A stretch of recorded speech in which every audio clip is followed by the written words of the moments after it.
Seperti layaknya seorang dari Aceh, kami dibesarkan di pesantren, dari kelas 3 SD sudah dimasukkan ke pesantren, sampai dengan saya, SMA, dan saya sendiri tidak pernah menyangka kalau saya akan bertemu Yesus seperti hari ini.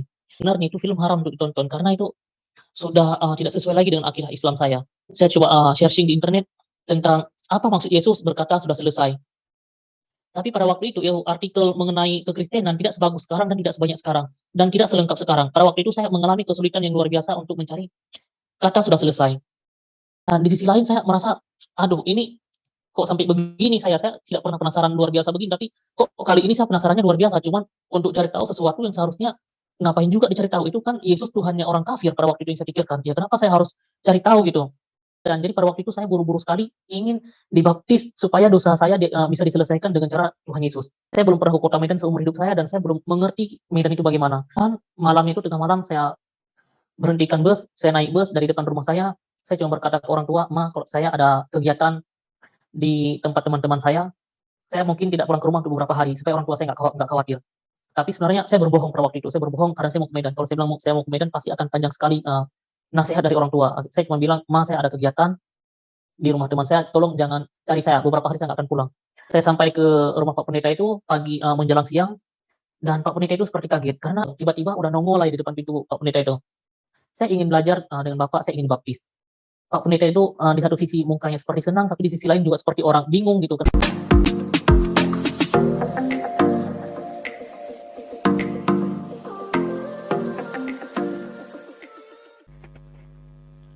Nama Tuhan Yesus dengan berbagai dan beribu macam kisah perjalanan tentang Tuhan Yesus membuat penasaran begitu banyak orang, termasuk salah satu pemuda yang datang dari tanah Aceh, lagi-lagi dari tanah Aceh, tanah sebagai orang yang mayoritas dengan orang Muslim.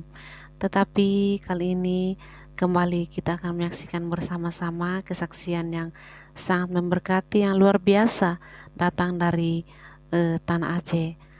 Seperti apa kisah perjalanan dari pemuda ini hingga beliau nekat melakukan perjalanan dari Aceh menuju ke Medan dengan sangat tidak mudah. Kita akan menyaksikan bersama-sama berikut videonya. Kenalkan, nama saya Deddy Saputra, saya berasal dari Aceh dan saya bukan sekedar besar di Aceh, tapi juga lahir dari orang tua yang dua-duanya keturunan dari Aceh. Masa kecil saya seperti layaknya seorang dari Aceh, kami dibesarkan di pesantren, dari kelas 3 SD sudah dimasukkan ke pesantren, sampai dengan saya, SMA, dan saya sendiri tidak pernah menyangka kalau saya akan bertemu Yesus seperti hari ini. Dan saya percaya itu semua tidak ada yang kebetulan selain daripada semangat saudara untuk terus mendoakan suku-suku yang Aceh sehingga Allah bisa pakai apa saja untuk menyelamatkan orang-orang yang ada di Aceh. Seperti yang saya alami sendiri. Awal mula ketika saya mengenal Yesus, saya tidak punya keinginan juga untuk mengenal Yesus sebenarnya. Ketika satu malam, ketika saya sudah baru dengan teman-teman saya baru pulang dari pantai, duduk nongkrong-nongkrong biasa anak muda, kenakalan anak muda pada waktu itu. Saat itu saya masih kelas 3, masih kelas 3 SMP. Lebih tepatnya waktu itu saya sekolah di madrasah atau MTSN.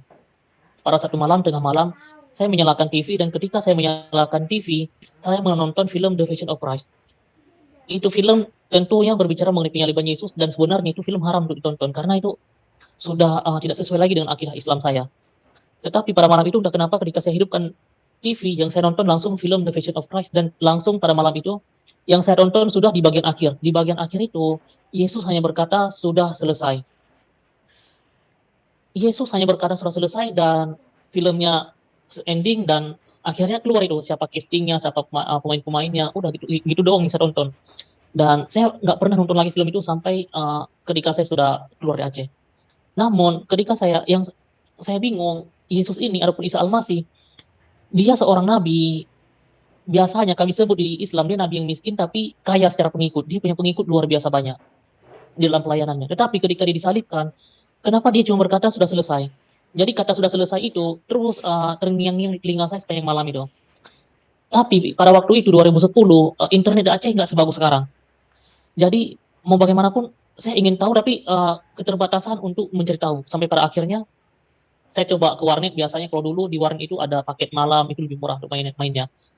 Saya coba ke warnet, saya coba searching di internet tentang apa maksud Yesus berkata sudah selesai. Tapi pada waktu itu artikel mengenai kekristenan tidak sebagus sekarang dan tidak sebanyak sekarang, dan tidak selengkap sekarang. Pada waktu itu saya mengalami kesulitan yang luar biasa untuk mencari kata sudah selesai. Karena saya tidak menemukan kata sudah selesai ketika saya mencari. Tapi di sisi lain, kata itu terus terngiang-ngiang di telinga saya dan membuat saya seperti orang penasaran sekali, kenapa Yesus hanya berkata sudah selesai? Kenapa Yesus nggak ngomong, balas saja dendamku ini? Atau perlakukan mereka tidak memperlakukan aku dengan adil, balas mereka. Jadi hal-hal seperti itu yang saya inginkan, tapi Yesusnya malah berkata sudah selesai. Dan saya terus berpikir kenapa Yesus berkata sudah selesai. Dan beberapa hari pencarian, bahkan ketika saya pulang sekolah juga, terkadang saya masih singgah ke warnet hanya untuk sekedar sharing mengenai maksud Yesus berkata sudah selesai, atau kenapa Yesus berkata sudah selesai. Itu sering sekali saya ketik di internet, tapi tidak ada satupun jawaban yang memuaskan di hati saya. Akhirnya saya memutuskan untuk masuk ke Facebook. Di Facebook ada beberapa forum komunitas Kristen, dan saya coba bertanya ke mereka. Saya selalu bertanya seperti ini, perkenalkan, nama saya Dik Saputra, saya dari Aceh, dan saya mau tahu kenapa Yesus berkata sudah selesai. Sampai berminggu-minggu lamanya, jangankan ditanggapin, dikasih like pun nggak ada. Tapi pada waktu itu saya juga berpikir, ya mungkin karena mereka berpikir saya dari Aceh, sehingga mereka mungkin merasa kalau saya bertanya pun hanya bertanya untuk mengolok-olok mereka atau ingin mengatai mereka. Saya maklumi pada waktu itu. Tetapi di sisi lain, jiwa saya seperti sangat penasaran gitu, kenapa Yesus berkata sudah selesai. Ya, hingga pada akhirnya sebulan berlalu, 2 bulan berlalu, di komunitas Kristen itu sudah mulai ada yang menanggapi komentar saya. Mereka menjawab seperti ini, maksud Yesus berkata sudah selesai, Yesus sudah selesai disalibkan, sekarang dia bersama dengan Bapa di surga, Yesus sudah begini, Yesus sudah begitu. Di satu sisi orang-orang Kristen yang ada di Facebook mereka menjawab, tapi di sisi lain saya tidak terpuaskan dengan apa yang mereka berikan jawaban.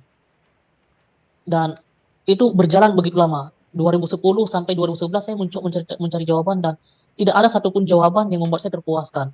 Tetapi pada waktu itu, kalau saudara ingat, di Global TV biasanya ada Pak Philip Mantova khotbah. Dan di RCTI saya lupa namanya, ada satu pastor orang bule. Beliau juga John biasanya Hartman. pagi di RCTI. Almarhum John Hartman. Ya, beliau sudah almarhum ya. Beliau juga sering khotbah di RCTI. Jadi saya berpikir begini, Tuhan, saya ingin tahu kenapa Isa Al-Masih ataupun Yesus Kristus berkata sudah selesai. Dan saya nggak pernah menemukan jawaban. Tolong Tuhan, tolong saya akan nonton dua acara ini, dan mohon supaya saya mendapatkan jawaban, supaya saya terpuaskan. 2011, dan setiap hari Minggu pagi saya coba sempatkan diri nonton Pak Philip Mantova, nonton Pak John Hartman yang rambutnya agak pirang-pirang gitu. Saya nonton dan saya tidak temukan jawaban kenapa Yesus berkata sudah selesai. Dan di sisi lain saya merasa, aduh ini kok sampai begini, saya tidak pernah penasaran luar biasa begini, tapi kok kali ini saya penasarannya luar biasa, cuman untuk cari tahu sesuatu yang seharusnya ngapain juga dicari tahu, itu kan Yesus Tuhannya orang kafir pada waktu itu yang saya pikirkan, ya kenapa saya harus cari tahu gitu. Hingga pada akhirnya itu 2011 berjalan ke 2012, dan saya masih coba terus untuk ke warnet untuk mencari tahu, mana tahu artikelnya sudah ada update terbaru gitu. 2012 pun saya baru menemukan jawaban yang spesifik gitu, jawaban yang membuat saya terpuaskan. Sampai akhirnya saya coba juga ajak beberapa teman yang di komunitas Facebook, saya coba mereka ajak bertanya-tanya kembali, tapi mereka juga memberikan saya jawaban yang membuat saya tidak terpuaskan. Sampai pada 2012 menjelang akhir, 2013 awal, 2012 gitu, saya lupa kapan tepatnya, tapi pada waktu itu saya menemukan satu artikel yang menyatakan seperti ini. Maksud Yesus berkata sudah selesai, Yesus sudah menyelesaikan hutang dosa manusia. Di situ saya bukannya terpuaskan, malah terbeban lagi dengan yang ditulis di artikel itu. Sejak kapan manusia punya hutang dosa? Karena di ajaran saya tidak diajarkan dan tidak ada konsep hutang dosa, kecuali dosa kutukan gitu. Jadi di situ saya mulai berpikir lagi, ini saya punya tujuan baik untuk cari tahu, tapi setelah saya tahu, saya malah dapat beban lagi. Pertama, kata sudah selesai, maksudnya apa? Sekarang malah larinya ke hutang dosa. Saya coba teruskan baca internet, sambil baca artikel itu, saya sambil berbicara dengan diri saya sendiri. Ini kok begini gitu. Saya lanjutkan baca.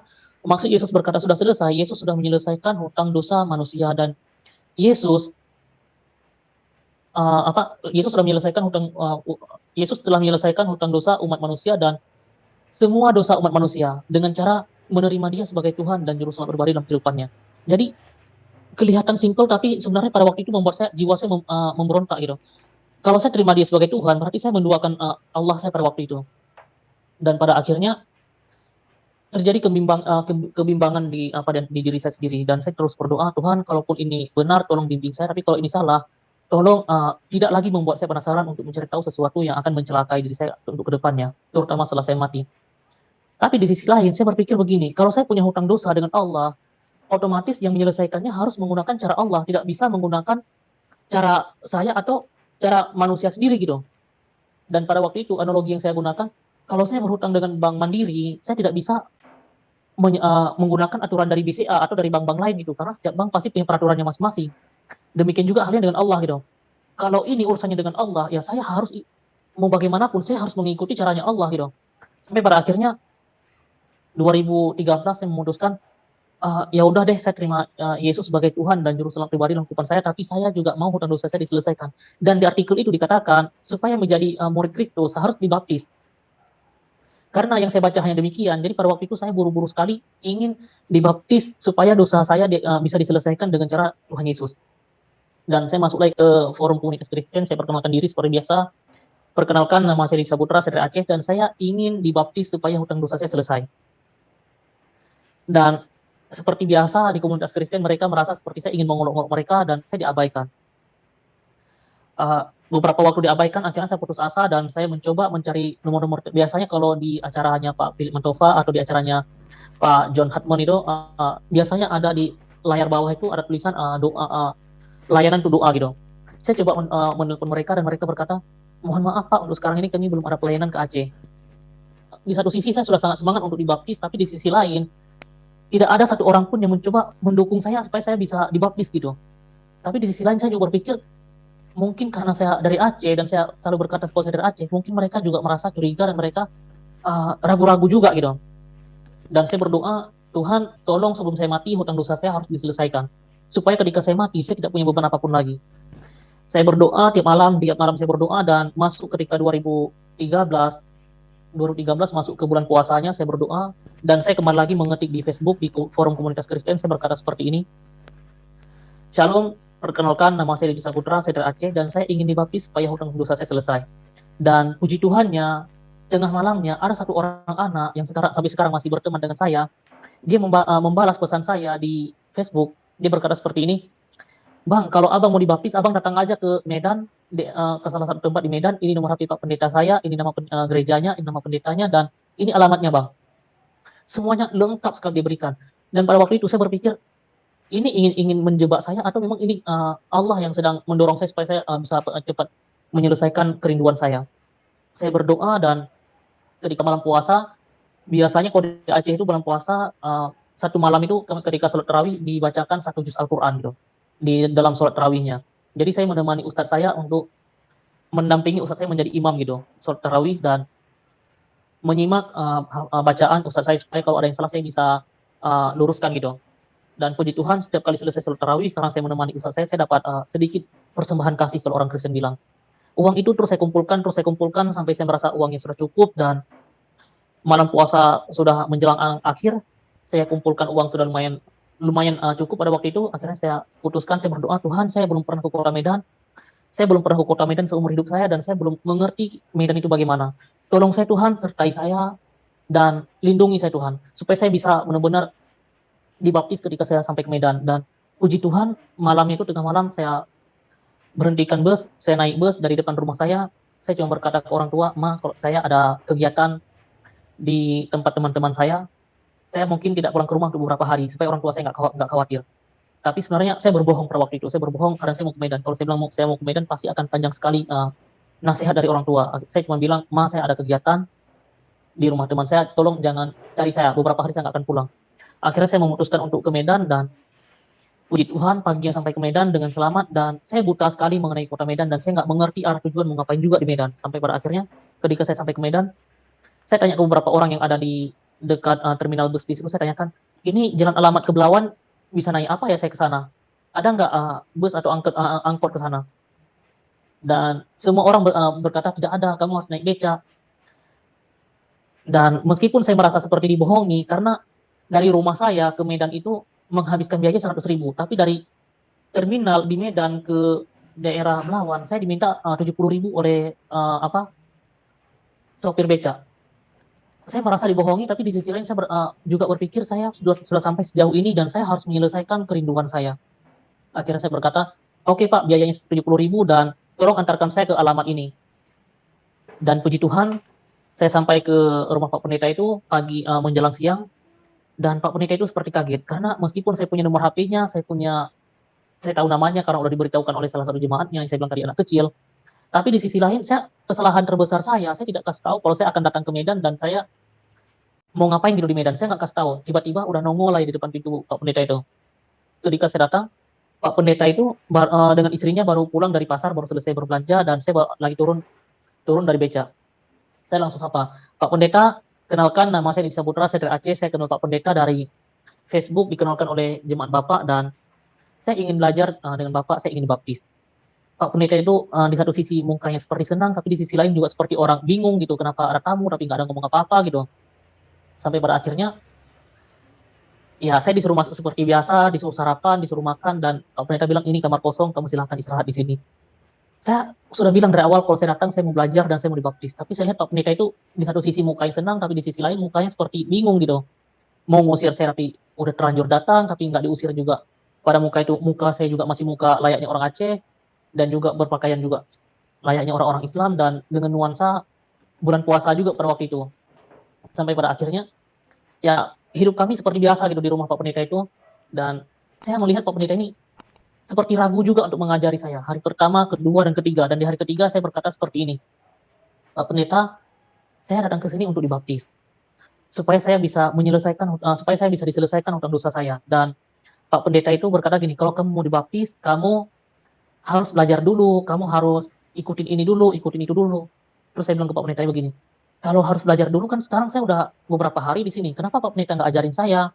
"Oh gini aja deh, nanti saya ajarin saya berikan Alkitab, ya ini Alkitabnya kamu baca aja." Jadi puji Tuhan saya diberikan satu Alkitab, saya baca Alkitab dan ketika pertama sekali saya baca Alkitab pada waktu itu, ayat yang pertama sekali saya temukan, Filipi 1:21, "Bagiku hidup adalah Kristus dan mati adalah keuntungan." Itu ayat pertama yang saya dapatkan ketika saya baca Alkitab. Masuk ke hari keempat dan hari kelima seperti biasa, Pak Pendeta tidak mengajari saya dan ya udah akhirnya saya bilang, Pak Pendeta itu mendatangi saya dan berkata seperti ini, "Dedi, mungkin kamu sudah waktunya harus pulang ke Aceh supaya nanti orang tua kamu tidak mencari-cari kamu." Dan saya berkata ke Pak Pendeta itu seperti ini, "Pak, kalau Bapak nggak baptis saya, udah saya nggak pulang aja Pak, karena tujuan saya datang ke sini saya maunya dibaptis Pak." Karena akhirnya berbicara seperti itu, Pak Pendeta itu juga udah nggak bisa lagi mencari celah untuk berbicara. Akhirnya puji Tuhannya sore saya dibaptis dan malamnya saya pulang ke Aceh. Dan ketika saya pulang ke Aceh, saya bawa pulang satu Alkitab. Saya bawa pulang satu Alkitab, saya pikir ini untuk pertumbuhan iman saya di Aceh. Karena pada waktu itu 2010 ketika awal sekali saya mengenal Yesus, untuk download Alkitab di internet itu masih susah. Dan Alkitab itu masih berpisah-pisah antara satu pasal ke pasal lain. Jadi sulit untuk saya membaca gitu. Dan saya juga nggak tahu menyusunnya bagaimana. Akhirnya ya udah. Puji Tuhan, saya bersyukur karena punya satu Alkitab, saya bawa pulang ke Aceh dan sampai di Aceh, setiap hari saya baca-baca Alkitab untuk pendalaman pengetahuan saya tentang Yesus. Dan yang saya ingat Pak Pendeta itu cuma berkata gini, "Kalau kamu mau kenal Yesus, coba kamu bacanya Lukas saja karena itu tulisannya lebih ringan dan lebih mudah untuk dimengerti." Ya udah saya baca Lukas sampai habis dan akhirnya berjalan juga ke beberapa kitab lainnya seperti Kisah Para Rasul dan kitab lainnya juga.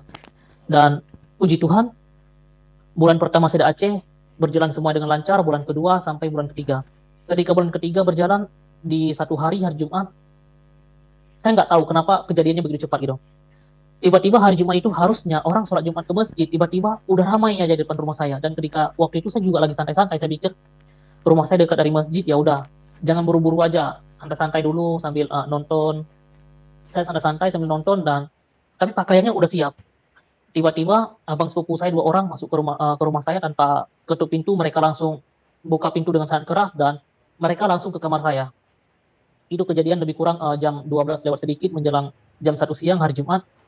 Abang sepupu saya 2 orang langsung masuk ke kamar saya, mereka acak-acakin semuanya kamar saya, lemari saya semuanya mereka acak-acakin dan saya merasa ketakutan pada waktu itu karena saya tidak pernah melakukan kesalahan, tapi saya diperlakukan seperti orang yang melakukan kesalahan yang sangat besar. Dan itu pertama kali dalam kehidupan saya diperlakukan dengan cara seperti itu. Saya merasa ini bukan lagi kekeluargaan, karena biasanya abang-abang saya juga sangat menghormati saya gitu. Akhirnya saya berdoa, "Tuhan kenapa bisa seperti ini?" Dan ketika saya berdoa, hati saya seperti berkata, "Kamu sudah ketahuan masuk Kristen."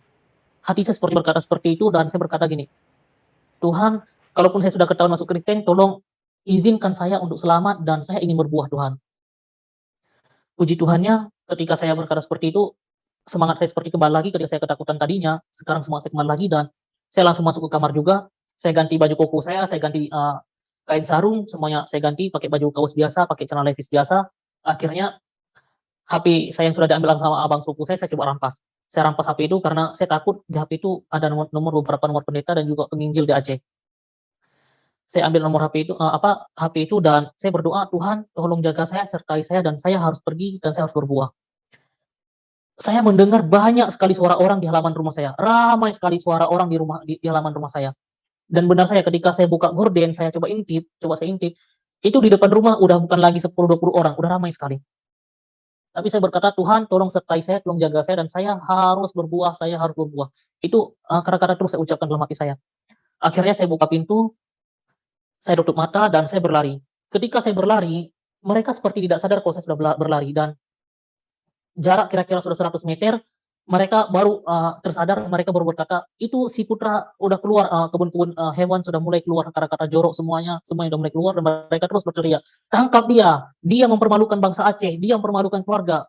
Tangkap dia, bunuh dia!" Saya mencoba untuk terus berlari, saya coba terus untuk berlari dan di depan rumah saya itu, ada beberapa rumah tetangga lagi, saya coba lompat pagar pertama, puji Tuhan saya selamat. Pagar pertama puji Tuhan saya selamat, saya lompat lagi pagar kedua dan di situ dada saya nyangkut, nyangkut di pagar, baju robek juga dari dada, robek sampai ke bawah dan dada saya terantuk dengan, beton, pagar. Tapi puji Tuhannya saya tidak merasa kesakitan sedikit pun pada waktu itu. Saya coba untuk terus berlari dan mereka di belakang sudah ramai sekali mengejar dan saya terus berlari. Saya berlari masuk ke hutan dan juga ke sawah, akhirnya saya udah itu dari menjelang jam 1 siang sampai jam 3 sore dan begitu sampai jam 3 sore, jam 4 sore saya mulai rasa udah capek sekali. Capek luar biasa karena siang belum makan dan selama pelarian juga nggak pernah minum apapun dan akhirnya saya berhenti di bawah pohon pinang di hutan lalang, saya berdoa, sambil bersujud saya berdoa, "Tuhan, tolong selamatkan saya, tolong, izinkan saya berbuah Tuhan. Supaya ketika saya kembali kepadamu nanti ada buah tangan yang saya bawa Tuhan." Karena saya juga malu karena beberapa kali ketika saya baca Alkitab, Yesus itu menganggap kita anak. Bukan hanya sebagai, teman, keluarga, tapi dia juga menganggap kita sebagai anak dan keluarganya. Dan saya selalu berkata, bagaimana bisa seorang anak menjumpai bapaknya di surga, tapi tidak membawa buah tangan. Dan buah tangan yang bisa saya bawa itu hanyalah jiwa-jiwa yang bisa saya perkenalkan, keselamatan. Itu yang terus saya katakan dalam doa saya bersujud dan sambil saya bersujud, saya mulai melihat beberapa orang melewati saya, berjalan di depan saya. Sambil mereka berjalan, mereka juga terus berteriak, menyoraki nama saya, "Putra kafir, putra ini," semua yang mereka katakan. Jadi dalam berdoa saya melihat mereka bawa sabit biasanya untuk orang Arab itu, mereka bawa barang bengkok, bawa, cangkul, mereka lempar batu, mereka juga melempar kelapa yang kopong itu yang biasa di hutan ada di gigi tupai. Mereka lempar itu semuanya dan puji Tuhan, sebanyak apapun mereka melemparnya, tidak ada satu pun yang mengenai saya. Jadi di situ saya mulai sadar gitu, ini penyertaan Tuhan benar-benar saya rasakan dalam kehidupan saya. Penyertaan pertama ketika saya berlari, tidak ada satu tangan pun yang menjamah saya. Dan sekarang penyertaan kedua, begitu banyak batu yang mereka lemparkan, begitu banyak kelapa yang mereka lemparkan, dan mereka juga bawa parang, tapi jiwa saya sampai hari ini masih diselamatkan dan badan saya tidak sedikit pun mengalami lecet. Jadi itu saya rasakan, benar-benar saya rasakan. Dan sampai sudah jam 4 sore, akhirnya sudah nggak tahu lagi mau ngapain, saya WA satu orang penginjil di Aceh, saya berkata seperti ini, "Shalom Pak, Pak, tolong kalau besok tidak ada kabar dari saya, Bapak cari tahu keberadaan saya di kampung saya." Saya kirim pesannya dan puji Tuhan Bapak itu balas dengan, cepat membalas pesan saya dan Bapak itu berkata, "Bang Dedi, kamu kenapa Bang?" Saya berkata, "Pak, sekarang ini saya sudah ketahuan masuk Kristen dan ramai sekali orang yang mengejar saya, bukan lagi sekampung ini, Pak." Bapak itu berkata, "Doakan Bang, doakan, apa rencana Allah sekarang untuk kamu?" Dan saya berkata, saya berdoa supaya Tuhan selamatkan saya dan saya bisa menghasilkan buah, Pak. Tapi bagaimana dengan Bapak sekarang? Bapak bisa nggak tolongin saya?" Bapak itu berkata, "Mohon maaf Bang Dedi, kami bukan tidak bisa menolong kamu. Jarak dari rumah kami ke tempat kamu itu 2 jam lebih, hampir 3 jam Bang. Itu pun kalau naik motor. Itu naik motor pun sudah sangat lama Bang. Kalau kami naik bus itu bisa lebih lama lagi. Tapi kita doakan supaya ada orang di dekat kamu yang bisa menyelamatkan kamu." Puji Tuhannya jam 5 sore saya mendapatkan kabar ada satu penginjil yang tinggal di dekat, tempat saya lebih kurang jaraknya itu 1,5 jam. Akhirnya bapak itu yang mendatangi saya. Tapi untuk mendatangi saya pun masih sulit sekali karena saya masih berada di tengah hutan. Saya masih terus berdoa dalam kelelahan saya karena pada waktu itu tangan, kaki, semuanya udah bergetar. Bergetar semuanya dan saya udah ketakutan ketakutan luar biasa dan, rasa lapar yang luar biasa saya alami. Tapi di sisi lain saya masih berdoa supaya Tuhan selamatkan saya dan puji Tuhan masuk ke maghrib, saya mendengar, orang-orang berkata seperti ini, "Kalau dia tidak keluar dari hutan ini, sekalian aja kita bakar hutan ini biar dia sekalian terbakar, biar tidak dipermalukan nama Aceh dari dia." Saya dengar dengan jelas mereka menyorakkan kata-kata seperti itu. Tapi anehnya ketika maghrib datang, mereka satu persatu datang ke musola untuk sholat maghrib. Akhirnya hutan itu mulai sepi dan saya mulai, merayap, sedikit-sedikit, saya mulai merayap sedikit-sedikit untuk, bisa keluar dari hutan itu. Akhirnya saya masuk lagi ke persawahan dan mungkin teman-teman di RAPD tahu, terkhusus Pidijaya, di belakang kantor bupati itu ada banyak sekali persawahan dan mau ke kantor bupati itu ada yang namanya jembatan layang ataupun flyover, di bawah itu ada gorong-gorong. Saya masuk ke dalam gorong-gorong itu dan di dalam gorong-gorong itu saya berdoa, "Tuhan, sekarang saya sudah di sini, sudah dekat dengan jalan raya, tolong pertemukan saya dengan orang yang akan menjemput saya supaya saya bisa pergi dari Aceh dan saya bisa menghasilkan, buah untuk Engkau Tuhan." Masih terus berdoa dan puji Tuhan udah malam, akhirnya menjelang jam 8 lewat gitu malam, saya bertemu dengan salah satu penginjil yang dari Aceh itu dan puji Tuhan saya bisa diselamatkan dan saya dibawa lari ke daerah kota Pidi-nya.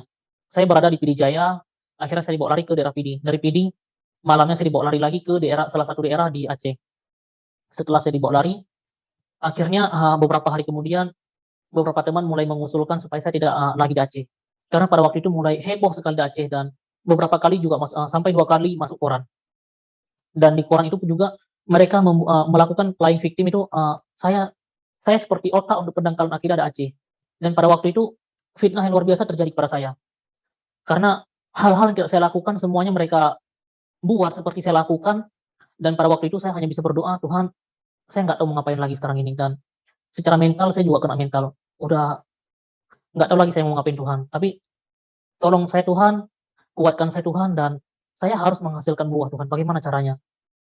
Puji Tuhan setelah 5 hari saya bersembunyi di Aceh, akhirnya saya dievakuasi ke daerah Medan.